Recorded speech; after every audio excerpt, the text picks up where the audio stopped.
Greetings, folks. Daniel Wickwire here, along with my beautiful wife. We actually took the time to do something a little bit special for you guys. Mr. Zach was planning to be here, but we had a little bit of a communications issue, and it kind of escalated more than I anticipated, or any of us anticipated, to be honest. We ended up doing an impromptu interview with a Mr. Zander Cannon. He is the author and illustrator of Kaijumax, which is a kaiju-themed prison comic book drama, and it's just as awesome as you would think just by hearing it if you've not read it. We talked about it before on the show. This was actually supposed to be a planned interview, but in interest of fairness to all parties, we ended up talking the other day, and we were just going to talk back and forth just to kind of get to know one another before the interview, and it ended up turning into the interview. And like I said, for the interest of fairness for everybody, it won't be as planned out or laid out as good as it should be, but all the important bullet points are there. Mr. Zach, like I said, couldn't join us for this one, but I do hope you enjoy it. I'll provide links for any important links regarding Mr. Zander's work, as well as myself, Angela, Mr. Zach, all the normal stuff that we do. And yes, there's a little bit of information about an upcoming review that he will be a part of. I just want to add this little epilogue, if you will, at the beginning, so you can kind of understand why it's a little all over the place at times. But we do appreciate you guys like normal, and I hope you enjoy it. Well, I'm actually, I'm going to tell you this. I read your book. How long ago was it that I finished that? Week and a half ago? Just the first graphic novel. I used to collect single issues, but I don't got time for that, unfortunately.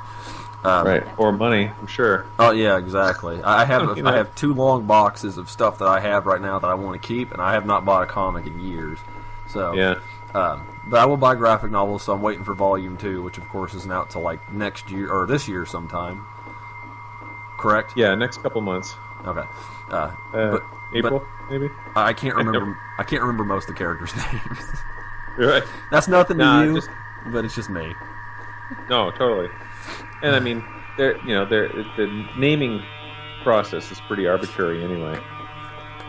You know, it's just like, I'm just going to give him something so that so that you can just give him a name to go by. But usually it's like, yeah, it's the tattooed moth guy. Oh, yeah. Oh, by the way, speaking of, what was his squisher name? Oh yeah, the Hellmoth. Hellmoth. I love the tattoo on his chest.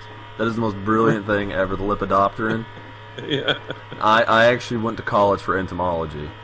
Oh, did you really? Yeah, so I saw that. I first saw like the first few words. I'm like, I know letters. I was like, I know exactly what that is, and it's brilliant. Totally, yeah, that was fun. It's fun too, and I mean, when I was like I was writing this script, I was like, oh yeah, he's gonna have a whole bunch of tattoos that has to do with moths and the Mothman prophecies and et cetera, et cetera. And then it's like it comes to the day where I have to draw that panel. I'm like, oh god, I hate that past me. I hate scriptwriter me because I'm like, now I got to think of all this stuff that's gonna be on his chest and arms and stuff. It was brilliant, though. I do like it. Like, that was just one. There's a bunch of stuff, and I knew that I had. I figured I'd mention it. We haven't interviewed anybody in like. Ever? No, we did. Remember we went to Atlanta? Oh. It's been like 7 years. Yeah. It's like 7 years. I mean, That's a long time. yeah. There's a little small little theater trope, or what? Theater troupe, and they do like an old school 50s, 60s spook show. Well, they have a little show beforehand, and then they show a movie, and it's really cool. And the video didn't come out right because we had audio issues, but it was still a fun experience because it was one of the few Showa Godzilla films I'd ever watched in theaters. So. Oh yeah. And ironically, my favorite kaiju was in it. It was Godzilla vs. Gigan. So. Oh yeah, right. That's a good one. Classic 70s. But no, it's been a while since I just threw something out. And we figured that my brother had mentioned it out of the blue. I didn't know anything about it, and I was like, okay, well. And I started looking it up on the phone while we're recording, and I'm like, okay, I'll get this. And then he texted me like 2 days after recording, like, oh, my book showed up. I'm like, oh, well, crap. And then I ordered it, and I blazed through it in a day, I don't know, just a day. I wouldn't put it down if I didn't have to. I had to go into the house one time to get my son. To let him go to the bathroom, and everybody else was in the car waiting. While he was in the bathroom, I picked up the book and started reading it until he got done, and then put it down and went back in the van. It was good. Like I said, for me, there's so many like little references in it. I don't know how many people get it, but it's good. It's brilliant. Right. Well, that's the fun thing is that like you don't really have to get much in order to understand the story. You know, like I want my friends who are not kaiju fans to get it, you know, or to be able to follow it. But I like that there's something fun where it's like, you know, like the whole section where where the guard keeps calling the Humongo brothers Frankensteins. Yep. You know, and I like that. That's, I mean, it's almost like it's meta even. Like it doesn't even have to do with this movie itself. But I like that, and I like that there are people that got it, and they're like, I love that. You know, that's like an insult to him. You know, even though it's so stupid and silly. Yeah. Well, when I seen, you know, the green Humongo brother, was that what his name was? Yeah. And when I knew what he was right away. He was supposed to be Gyra. I'm like, okay. Like I didn't even need any, you know, subtext to it. And then the Frankenstein, I like all the little bits of slang you've included to like build this world that's all references to something else. Yeah. Well, it's really funny too. It's fun too to be able to just like do these classic movie, like prison movie scenes, but then, you know, and have them be grim and dark, but then put in a bunch of, you know, but then also cram it full of jokes, and so that they can be kind of grim and funny at the same time, you know, without being mean-spirited necessarily. Yeah, I will say your art style is a little misleading. Yeah, well, I've heard that a lot. Oh, and I don't have a problem with it. I think it's brilliant, and it's really good. I like your art, but just looking on the cover, I think, you know, give or take from what you will, and it's not, you know, people look at it and think, oh, this will be an interesting, quaint little read. And it's yeah, a little more to it than that. Oh well, and I mean, tons of people are like, will be like, hey, I was looking for your comic in a comic store, and they sent me to the kids section, and I was like, oh god, was it the issue where people are like, you know, get like an egg injected into their neck, and like, you know, or the one where the guy explodes? I don't know, like, was that the one that you found in the kids section? It'll grow back. That was actually another section with the shower prison rape. Yeah. Reference, the getting jigered or jigered. Yeah, getting jigered. Yeah, I know. It was brilliant. I was like, yes. That's terrible. But it's funny too because it's like that was the point when people who I think initially had bought it were like, oh, well, hold a second, like I don't know, like this isn't the one for me. But then I think a lot of other people who hadn't bought it before were like, oh, this is some dark shit that you're showing us. Like, okay, like I'm down for that. And so go ahead. It was almost like I had switched readership, you know. You know, we've been talking this whole time. Do you have anything you'd like to interject with wife or put into this conversation? She did all the PR stuff. Oh yeah, no, that's great. I do the talking behind the screen, not in front. She does she does behind the scenes. She actually used to be the head of public relations for a convention we had in Nebraska, an anime convention. So oh, okay. So she's done. I helped her, but she did all the work. So I'll completely let her have credit for that. And she just sits through the stuff I have her watch. I don't sit through all of it. I'm reading the book too. I had to wait for him to get done so I could read it. Right. No, yeah, totally. He wouldn't put it down long enough for me to read. Told you I was finishing that. I was dedicated. Well, it is interesting. I mean, I think it's fun to talk to people, like, you know, because there's been such a shift in comics. You know, like, you know, the start of my career, of course, it was all, you know, all on paper and all pen and ink on paper, and sending the originals to across the country, hoping they come back. And now it's like I never touch a piece of paper. Like, it's all done digitally, and you know, it's a huge change. It's changed the whole speed of everything. It's changed the order that you do everything in. It's pretty remarkable. Oh no, I'm sure. And see, I always wonder because, you know, I've got the oldest comic I own is probably nowhere near as old as a lot of other people's. But I think, what's the oldest one I have, dude? What? I think it's us. No, it's okay. I'm thinking out loud. I do that a lot. That's all. Superboy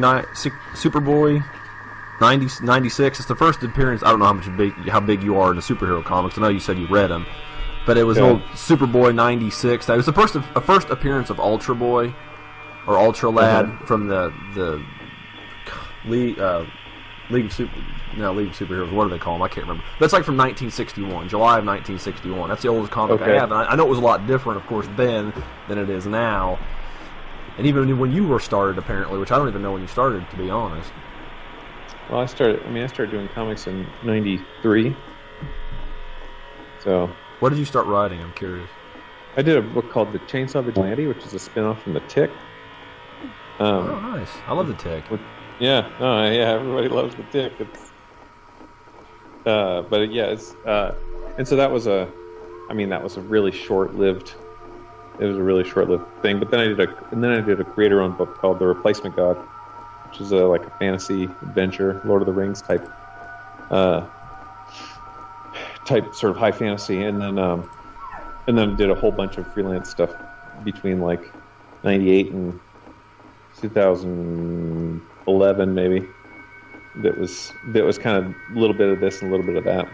Yeah, you mentioned that in your epilogue in your book, because you said you didn't want to do a month-to-month book. You felt it would be a terrible idea. Well, I mean, I think that I had always had troubles with deadlines. I mean, I was, I would kind of run into snags, and I would kind of start letting people down, and then but I also realized, well, 20 years into my career, I'm a lot faster, I'm a lot more savvy, and I'm a lot more, a lot more, like, I'm sort of quicker on my feet now. Like, if I'm running behind, I can make up the time instead of just kind of grinding myself down. And I think that was a big change, where I could sort of realize that this is doable the way it wasn't 20 years ago. So I mean, that was sort of and realizing too that, like, when you're a writer or artist, a lot of people just switch to being writers, and they write 5 books a month.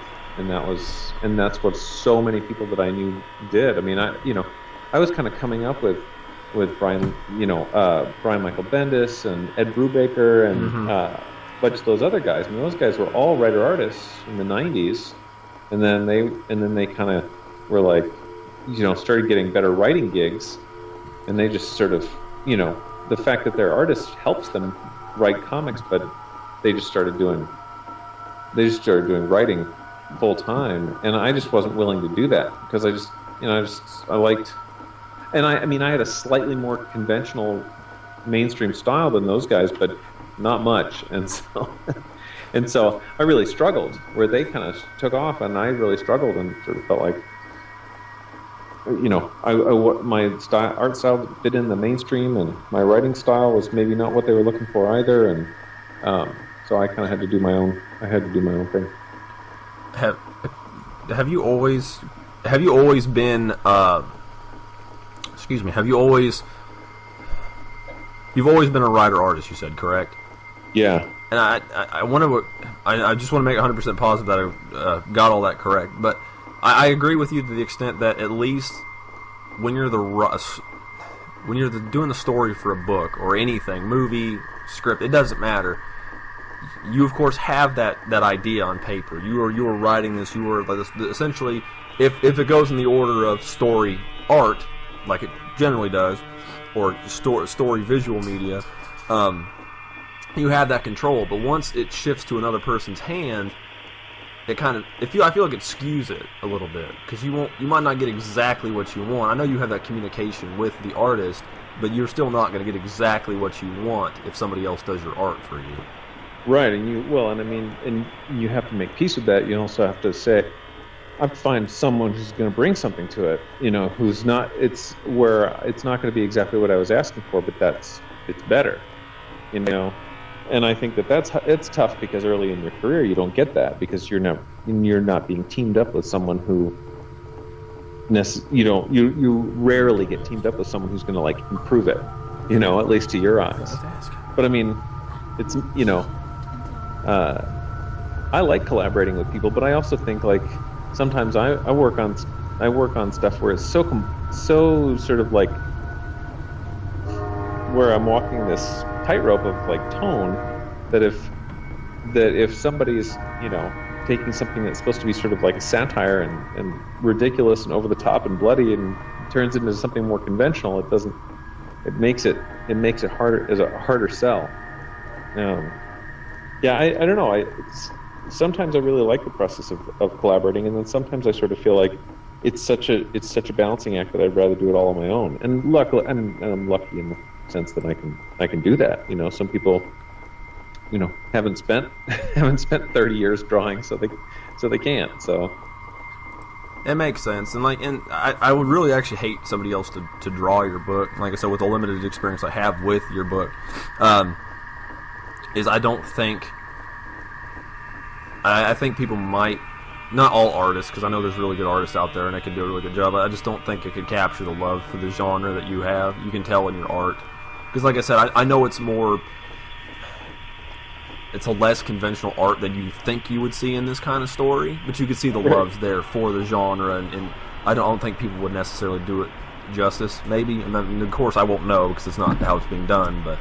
Right. Well, and I also think it would probably prime you a little bit differently if it was more like the people you see doing Godzilla comics. If it was a little bit more sort of lavish on the detail and making the monsters look more monstery. I think that you would expect it to be different, and I think it would probably be a little unpleasant because because it's a pretty gritty story, and so if it didn't have that sort of humor, that sort of visual humor about it, it might not be quite so easy to read, or I don't know. I mean, I also think the nice thing about it is it's its own thing. You haven't seen this before, so you don't really have any expectations about what it should be like, and that works in my favor. I tell you what. Yeah, I agree, and I think an example of what you're talking about, and correct me if I'm wrong, is you're talking about overdoing the monster and making it just too visually harsh as opposed to being mentally, or the story being very harsh as well. It's kind of like, have you seen Shin Godzilla? I haven't yet. I went to see it and it was sold out, and then it was gone. I'm sorry. We did, and we ended up getting really late, so the video I had planned for it was just utter garbage. I'm not going to spoil the movie for you. I don't know if you've had it, but I'm not going to do it anyway. It's a good movie. But it's like how much more edgy and grittier can we make Godzilla at this point? And like that's like a metaphor, I feel like, for or an example of this whole conversation you're saying, because it's just, let's make it harsher and harsher and harsher and harsher, and then where are you going to go with it? Right, and I mean that was my whole thing too. Like I don't want to do the next generation of an existing property. I want to do something where it's like let's take the ideas that we've been playing with for 50 years and sort of see what they can, examine them from a different point of view and look at them from a political view rather than an ecological or like nuclear war type of metaphor, and see what we can do from that. Sometimes I feel like it's really tiresome when people say, well, let's just take this thing that we did 25 years ago and just turn it up to 11. It just is. That's not exciting to me. I think I kind of enjoy it. Obviously, I would love to go see. I like the Millennium Godzillas, and I like the new Godzillas, and I like all that stuff. But I also think that's not how I would approach the material. They don't have the charm. In my opinion, I don't. Those old ones, I love the charm. I love how they're for kids, and they don't make any sense at all. I know, and I believe obviously it's just nostalgia talking, but it's just, I don't know. I absolutely love them, and I like the new ones too, but I can't go back and rewatch the new ones as readily as I can the old ones. And again, I think it's just nostalgia. Right. Well, and I think too, like what I think of the new ones too is also, the '90s ones, which is not new. That's 20 years old. Well, no. I like the Heisei films from 84 to 95. I like them too, and I can rewatch those a little more regularly. But there's some I never go back to, like Space Godzilla. I never watch that. Oh, you know what? That's the one I could watch because I love the design of Space Godzilla, and I love how stupid that is. Like stupid that character is. It's like, man, I could watch that battle in Tokyo over and over again. I love it. My favorite part of it, I would say, of that movie, if I am gonna watch, is I like Mogera. Oh yeah. Oh, and I love Mogera. Like, what a great design, and yeah. I mean, and again, it's like I'm totally watching it for the special effects reel. Of course. Like, it's like, oh yeah, everybody want to wring their hands about, like, should we really destroy Godzilla? Shut up. Like, let's get to the destroying Godzilla. Let's get past all the arguments and get to the destroying. Exactly. I agree 100%. Well, since we're this far into it, and we'll of course cut this around and edit it, and I'll cut that part out too. Why don't you explain to us, if you don't mind, what your book's about for those people that don't know what your book's about? Right. Well, Kaijumax is about a prison for giant monsters that is told like a classic prison movie. So there's like gangs, and there's drugs, and there's stabbings, and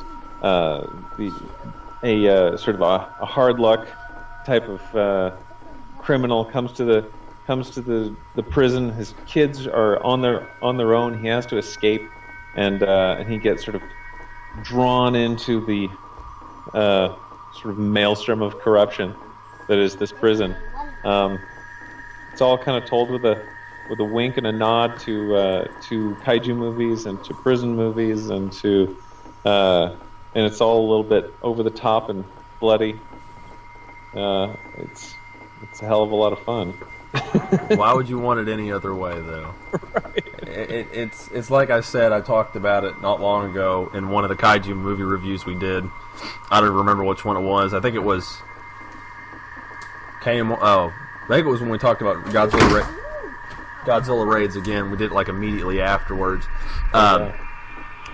It was nothing I expected it to be at all, and but it's amazing for what it is. Like, it ended up being way better than I imagined, and I promise I'm not just telling you this to kiss your butt, but it was actually way better than I imagined it to be. It's funny because I think, it's like I've been doing comics for so long, and it's like you sit at conventions and you're always like having to give people the little elevator pitch about your comic and say like, oh well, it's this crossed with this, and I mean, I've had so many years of kind of telling people about my comic, and they're like, yeah, well, all right. And then all of a sudden I did this comic, and I'm like, well, it's a prison for giant monsters, but it's like HBO's Oz. And all of a sudden you see their eyes kind of light up, and it's like, oh, so that's what that's like. When you have like a concept that people kind of lights them up a little bit. It's like, oh, okay, that's awesome. yeah. And of course, I don't watch a lot of anything aside from apparently kaiju movies. Now, I watch other stuff, but I just don't watch a lot of films and stuff. But Prison Break is what it made me think of. It's not exactly that, but it made me think of Prison Break.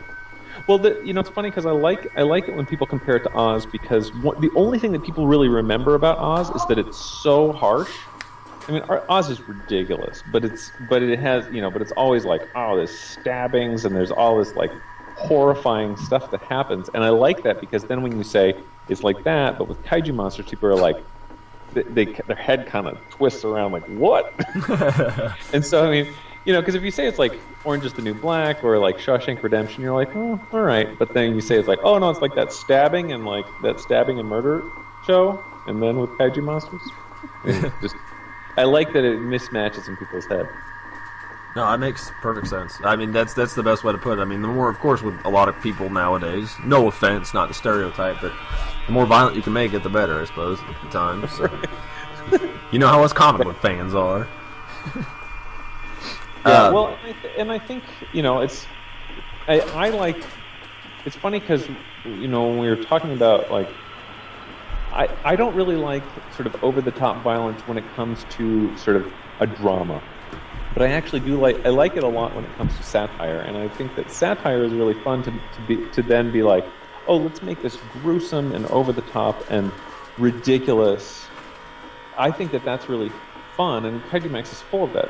Monsters exploding and being stabbed in the neck and having their arms torn off, and I think that it's fun because it's all meant to be a little bit tongue-in-cheek, even if I try to also give it a little bit of weight in the story and stuff. But sometimes when people are like, yeah, we're going to take this action adventure story, and then we're just gonna ramp up the violence. It's like, I don't know, that doesn't really excite me. That's not. It was plenty violent before. What's the deal? But when you kind of make the violence almost humorous or ridiculous, for some reason, I think that can be fun to do. I made you this. should take it seriously. Yeah, and I made this reference to Angela here earlier. The scene that just makes me epitomize what you're just talking about was when Gupta tore that one kaiju's arm off. He's like, "It'll grow back, dude." Like, I don't know. It's gonna grow back, man. Yeah, exactly. I was like, yeah, all right, I can. And like, like he probably knew that. So he was like, whatever. So I don't know. It was meant to be serious, but it was kind of like, it's kind of a little lighthearted at time, if you will. Well, and I mean, it's like punching someone out in prison. It's like you tear their arm off. Yeah, no big deal. Tomorrow it'll be back. Exactly. I'm curious at the reference of this character, and I'll put a disclaimer in case we spoil something. Is Zahn supposed to be a reference to Gilala? No, Zahn. Well, here's the funny thing. You know how you usually go like, "Oh, I'm going to design this character, and then I'm going to make the mecha version of them." I mean, that is the usual thing. Yeah. But I made Mecha Zahn because he was just going to be a Mecha Godzilla type character, and then I thought, oh, you know what would be cool is if I made his counterpart, the monster that he was created to destroy, and then I had to basically take whatever I had made the robot character, and I had to make him into I had to make a blood and guts version of him. Yeah. And it was like, oh, okay. Well, what would the things on his back be? All right, let's make him like these weird brain pods and like. So it was. I just really kind of reverse engineered the mechanical version, made him into a biological version, and then somebody was just like, he kind of looks like Big Bird had like a terrible chemical burn. And I'm like, you know what? That's about as good as I'll get. You know, that's exactly what he's supposed to be like. I know, obviously, that it's brilliant how you did that. I do like that, how you did it in the opposite order that you would think. But I actually thought of that too. I was like, this is either Gilala or a Big Bird reference. Right, and or Big Bird. You know, how you do it. Well, I mean, if you're gonna have somebody, do terrible things to you in the shower, might as well be Big Bird. Might as well be Big Bird. Sure. Soften the blow a bit, I guess. Yeah, terrible. And I mean, it was really interesting to sort of make this character that's supposed to be simultaneously like ridiculous looking and also very sort of sinister and unpleasant. Anyway, I mean, it all just kind of happens as you. I'm doing the series. I mean, I'm working on the issues so fast that it's a lot of times I don't have time to think about it or plan it out too much. I just kind of have to do it. So it's kind of, I like that he's come together as being this sort of simultaneously ridiculous and unsettling character.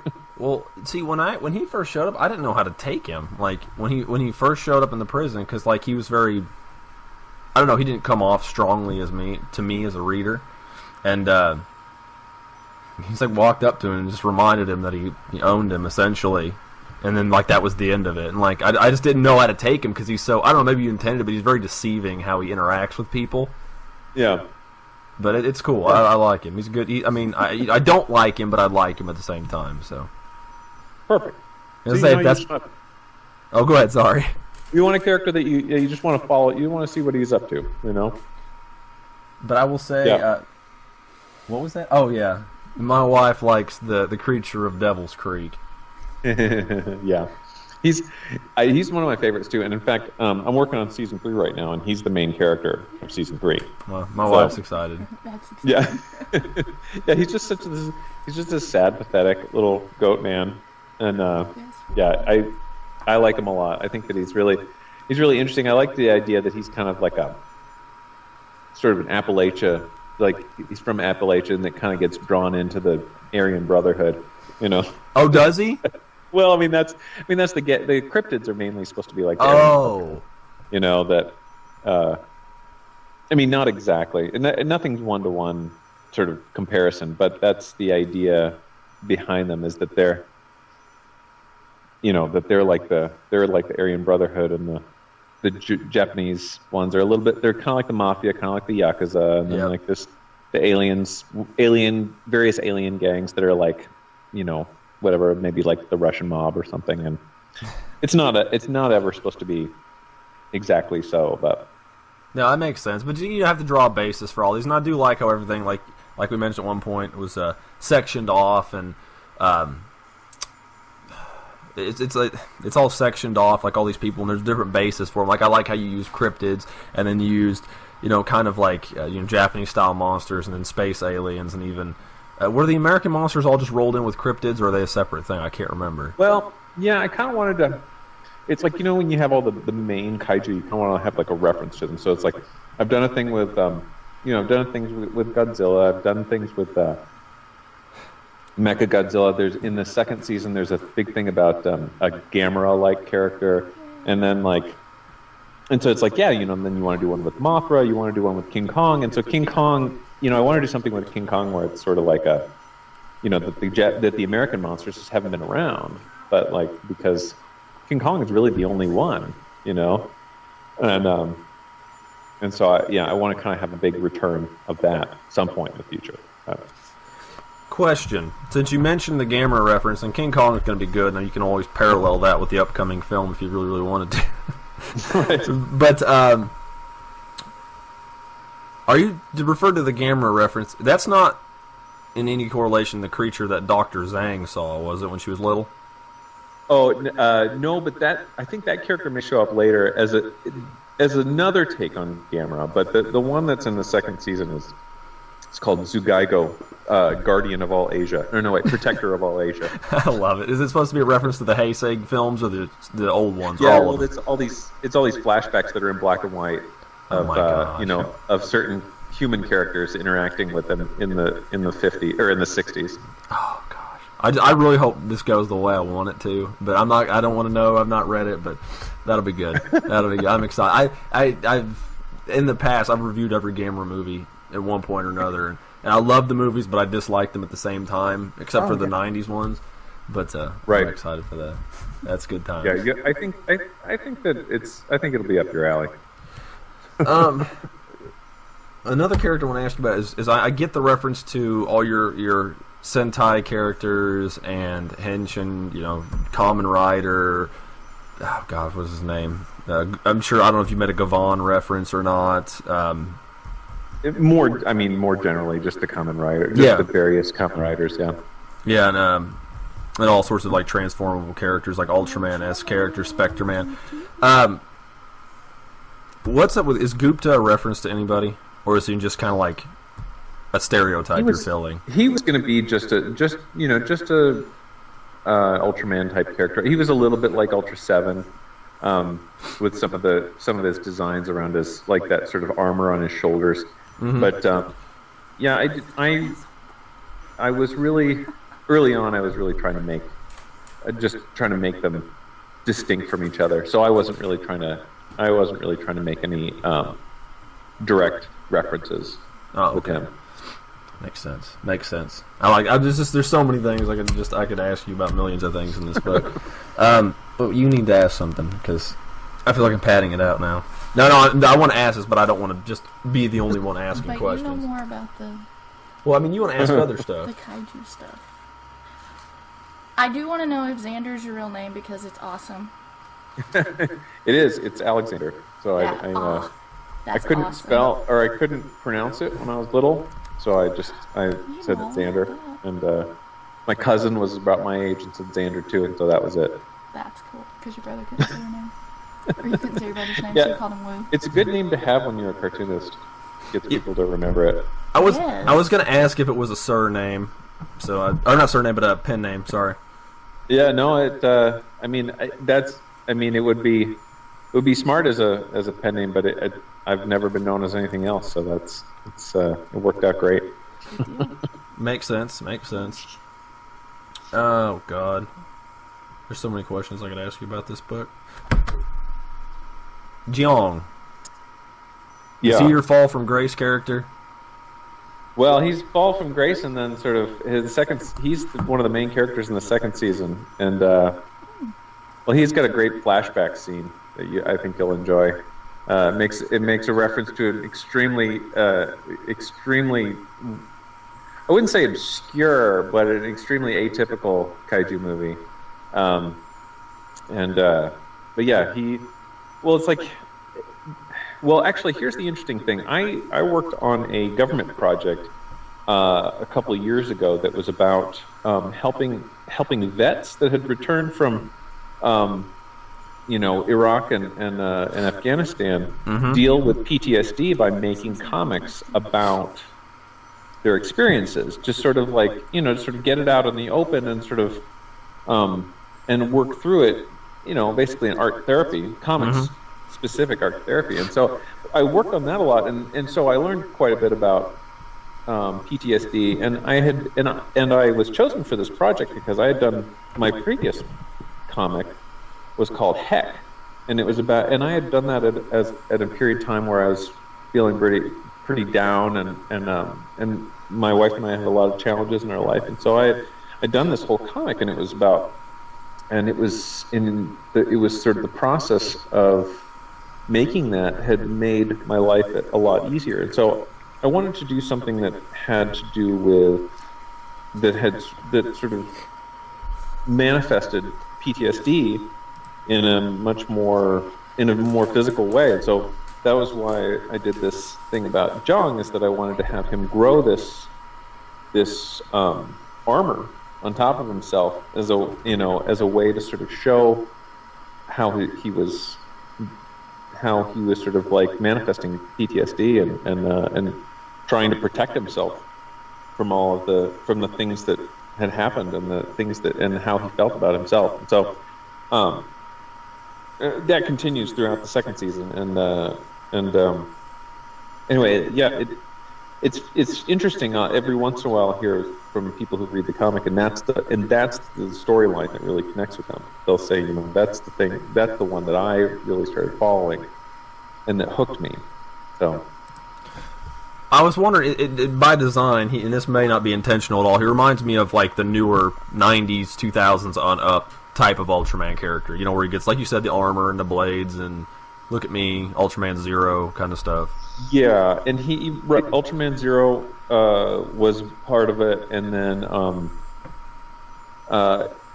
then just there were a lot of Kamen Rider influences, but by the second season, yeah, it becomes like preposterously over the top, like he's got just he's got armor and guns and like armaments all over himself that just that makes him into this mass that's almost like a lot of the characters in like Power Rangers or Super Sentai, where it's just ridiculous. To the point where it's like I don't even like keep a model sheet. I just kind of keep putting more ridiculous armor on top of him every time I draw him. Well, when you've got so much going on, I mean, who needs to keep consistent at that point? Just throw a few more guns. Who cares? Right. Yeah. You just put a couple of recognizable ones on there, and then the rest is just guns and guns and guns. Are you talking about the Samurai-O? I don't know. The one that has all the stuff on it, and the guy literally said he had to hold it up because it would fall over because it had all this stuff. It's probably the Samurai-O. I don't know. My son used to be really big into Super Sentai. It's not really my cup of tea. And he still is, apparently. That's my oldest, so. I want to ask you a few more questions, and then I don't want to keep you any longer if I don't have to. And I'm sure you get these all the time. What is your favorite kaiju film?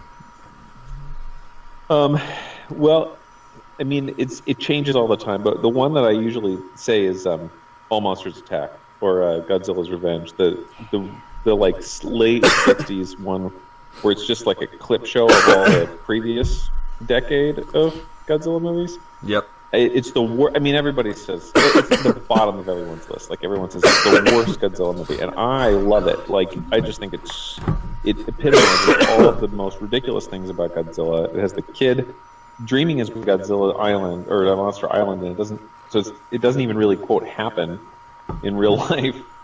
And then it's got this weird like kidnapping subplot, but he's also like talking to Minya, who's now his size instead of being a giant. I mean, is the worst. Like, it's the worst of them all, but I love it. And it's like, you know, my son's watched it. He loves it. You know, we have a monster movie day at our studio sometimes, and so all our kids will come and watch movies. And man, that movie is a hit with like 10-year-olds. That's like awesome. It's because it's like 2 seconds in the movie, it's in the credits, and he's like flipping Gabra over his shoulder. I'm like, yeah, this movie's gonna be like 4 stars. 4 stars from the elementary school crowd. 10 out of 10. Yeah. Would all monsters attack again? Yeah, right. Would all monsters attack again? I could tell. I had a feeling when you mentioned that if you were going to be on the show, that if we did All Monsters Attack, that would be what the movie you want to do. And I realized that with the whole Wolfie subplot in your book, I'm like, huh, he must really like those. Yeah. I mean, you know, again, it's like I like it. I like it. It's super stupid, but I like it. I mean, really, I'd say my favorite kaiju thing is the original first year of Ultraman. Like, partially, and that's where the inspiration for Kaijumax came from. Was that I like Ultraman more than I like the Godzilla films because it makes less sense and it's more aimed at kids, and it's sillier and less concerned with it, you know, a metaphor for nuclear weapons or whatever. Like, I like that Ultraman is completely crazy and over the top, and I like, you know, kind of the random episodes in there where like the character of Gyango. Yep. With the transforming, the guy has the rock from space that can like summon anything that he wishes for, and he summons a monster, and it becomes this. Like, I love that episode. Like, everything about it is so off the wall and crazy. Like, those are all my favorites, and it's really just because when my son was really little, he loved Ultraman, and we watched those episodes 5-10 times each. I mean, they were just, you know, over and over again, and he would love it. So. Oh yeah, we have a bunch of old videos I used to do of stuff like that with kaiju, and my oldest boy is 8, Mr. Victor. We have a bunch of old unboxing videos. He used to be really big into kaiju. He doesn't really care anymore, but he used to, which is fine, it happens. But he used to be really big in them. It used to be Ultraman episodes all the time. He used to get into my Ultraman toys. I had to put them in the basement because, you know, now they're in the basement so people don't get into them. But, you know, with kids. But no, he loved them. We actually had the excuse me, I don't know if you've ever seen it, the Superior 8 Ultra Brothers movie. I don't know if you've seen that one. Oh, I haven't seen that one, but yeah, I've been meaning to check it out. We ruined that DVD. It's just not. It doesn't exist anymore. He actually, there was a special video in it where they went through the 2003, 2004, 2005 Ultraman Festival in Japan. He watched that thing on loop for I have no idea how long. But we did these old unboxing videos, and there's a few in there that are very entertaining of myself and Victor years ago, when before any of the other kids. Yeah, you were like 2 or 3, and yeah, all my audience loved him because he was so over the top, like most kids. Right. But if you ever get a chance, you should watch one just for the sake of doing so. But if not, totally understand. Yeah. But it's hilarious. Oh, I totally have to check that out. I want to ask you also, since we've covered you like the Ultraman series, and speaking of that, a really good, funny episode of that, I think, is Gift from the Sky with Skydon, where Hayata goes to transform, but he uses his spoon from his breakfast cereal. Yeah, and what happens? I can't remember that. It's been a while since I've seen that one. There's the one kaiju. It's one of the few, like Gongo, kind of comedic episodes that are put in there. Okay. Skydon appears from outer space on Earth, but he's so heavy, Ultraman can't move him. And really all he does is sleep and doesn't do anything. But they keep trying to move him and all these ridiculous plots to move him, and none of it ever works out. And of course it's all done tongue-in-cheek, but... Yeah, those are I you know what? I'll have to watch that one again. I just found my my DVD set. I'm gonna have to check that out. Yeah, if you can, that one is probably one of my favorite episodes. from the original Ultraman series. That one, and then the on the other end of the scale would be the one with Sibozu in the Monster Graveyard. That I love. Oh my gosh, I love that because it's the cinematography on that one is really weird. Yeah. Like it has a whole bunch of still images in the fight. I love that one. I like it just because it's a really different tone. It's like, you know, this monster's being essentially punished for not doing anything wrong. It's a little similar to your book with Electrogorg. You know, he was just doing what he had to do. Right. But another thing I have to ask is what is a kaiju show you like, or movie, doesn't matter, that you like that most people either don't or don't know about? Well, let's see. Other than All Monsters Attack, I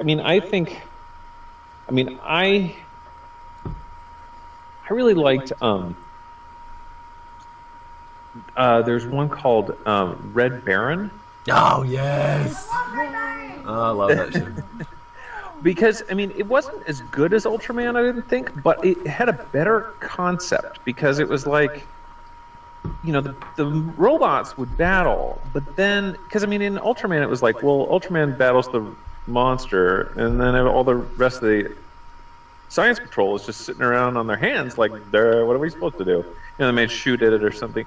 But like, I liked it in Red Baron. It was like, okay, so there's an evil group, and they're like controlling a robot, and then there's a good guy, and he's piloting the good robot, and they fight, and then the rest of the team has to like go find the bad guy where he's remote control, like his remote control thing for the robot. And so then there's that like sort of spy and like sort of action aspect of it too, and I kind of liked that everybody has something to do in that one. I don't think that the quality of it was necessarily as good as Ultraman, and that's why it's not quite as popular, but I always really thought that one was kind of cool. I like the other one that I liked that was released around that time, and even here in the States on DVD around that time, was Iron King. Yeah, Iron King, right? That was cool, and that was a little weird and like Age of Aquarius, like where there's a guy like, cool man, I'll just like hang out, and I don't know. I like that he's sort of a hippie guy. Am I thinking of the right one? Yeah, no, you are, because he had the hat. He was kind of the bumbling dude, and then actually the guy who you thought was going to be Iron King was the BA dude that wore like the vest, the cowboy vest, and he used his little hat and his whip and stuff. And I love the show. Between that and Iron King, and I like how not so much Ultraman, but like Iron King and I believe Red Baron, if I'm remembering correctly, they had like an overarching story. It wasn't just like Monster of the Week the whole time. Right. Yeah, I like that stuff. I think I think it's fun that they kind of that they're, you know, everybody's sort of taking a couple runs at this thing, you know, at this concept, you know, tweaking it a little bit here and there. It was always fun. Dub or sub? This is the real question. You know what?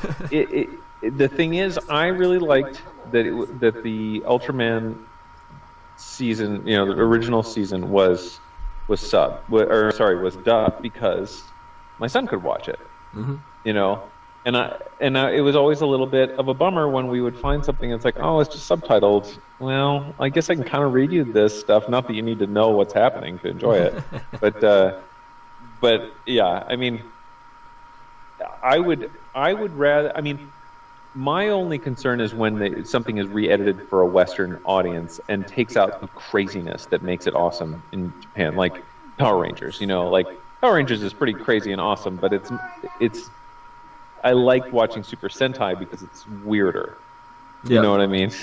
But like, yeah, it doesn't matter to me whether it's subtitled or dubbed. It's fun. I lived in Japan for a couple of years, so it's kind of fun to watch it in Japanese if it's just me. But yeah, it never matters much to me.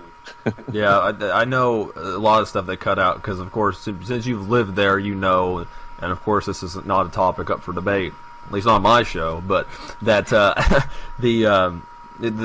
how they perceive religion differently than we do, specifically Christianity, because it's kind of the big connect, you know.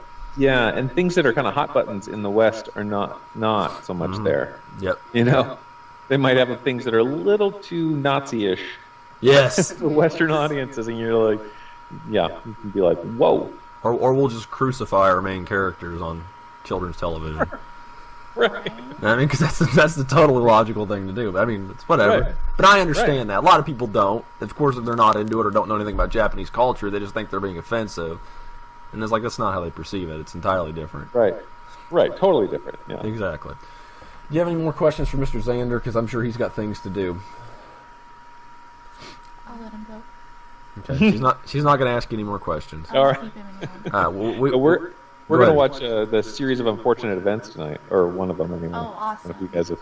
That just came on Netflix. Is that what it was? I kept seeing the advertisement. I'm like, wasn't it a Yep. thing that came in a while ago? And like, Yeah, it was a Jim Carrey movie a couple of years ago, but now they did this series where it's the whole book series, I think. Oh. One episode per book. I think it's right. I think that's right. that's a heck of a... Hopefully they're longer episodes. That's a heck of a way to condense that many books. Or a book. Yeah. I know, but it's great because it's like we just finished reading the book series, the whole book series with my son and I, like, That's on my to-do list. 3 months ago. So it's like, oh man, it's fresh in our minds. We can't wait to watch it. Well, if you want to talk about reading books, you talk to my wife. I don't read anything. I don't Other read... than comics. Okay, the only thing I read is I read comics, reference manuals, tech manuals, and scientific papers, and that's about it. I just never was much for What else novels. do you need to read? I'm the novel reader. But it's all right. I mean, that's just me, so it's whatever. This means I'm smarter. It doesn't Just mean... kidding. Well, I'm sure it's just true. I'm sure it's true. But did you have any questions for us? Well, I mean, we should definitely work out a time to talk about, to talk about to get on the show and all that stuff. That would be great. I'd love to talk, a specific kaiju movie or however you want to do it. Well, Great. we've already got all Monsters Attack scheduled, so that's what's going to happen. Good. I did a podcast on it not long ago, but I don't care to talk about the movie because I do like the movie, but I understand its place in the Godzilla fandom. You have to do At the 5 bottom. hours for me. Oh God! See, I'll tell you one movie that is way worse than that, and you may not agree, but it's Final Wars. Actually, a lot of people have told me like you should check out Final Wars, and for whatever reason, I haven't seen it. So I can't comment. I haven't seen it.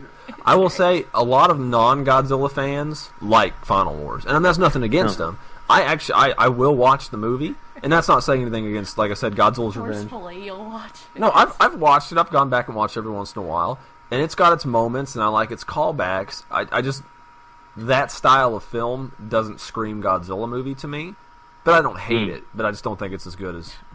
Oh, Godzilla 98. No, that's not even a Godzilla movie. That freaking Matthew Broderick. I don't care what anybody says, and it's not a bad movie. They just shouldn't have named it Godzilla. Right. Totally. There you go. But Godzilla's a very It sounds specific thing. offensive. just a little, not as mad as I used to be. Everybody else was like pickets and witch hunts and stuff about it after it came out. So, but anyhow, do you have anything you want to shout out, Mr. Zander? Not really. Just great to talk. Great to talk kaiju. Indeed. Well, aside from the whole book thing we've been talking about this whole time, let's just gloss over that. Right. But we do appreciate you having you on here, sir, and we will have you on Kaiju movie review very soon, and we will be doing Destroy All Monsters, but not Destroy All Monsters, All Monsters Attack, completely different movie, just released the year after. And we're actually going to do Gahara, the long-haired giant monster, next week. So, Oh wow. have you ever seen that? Awesome. No, I haven't. I gotta check that out. All right, Mr. Zander. All right. We'll stay in touch with you, either myself or my wife, and we'll get something pinned in towards closer to the end of this month so we can get everybody lined up. Just you let us know what works for you, and we'll figure something out. So, All right. Sounds perfect. thank you. You guys have a good night, All right. Mr. Zander. All right. You too. See you, sir. Bye. Bye-bye.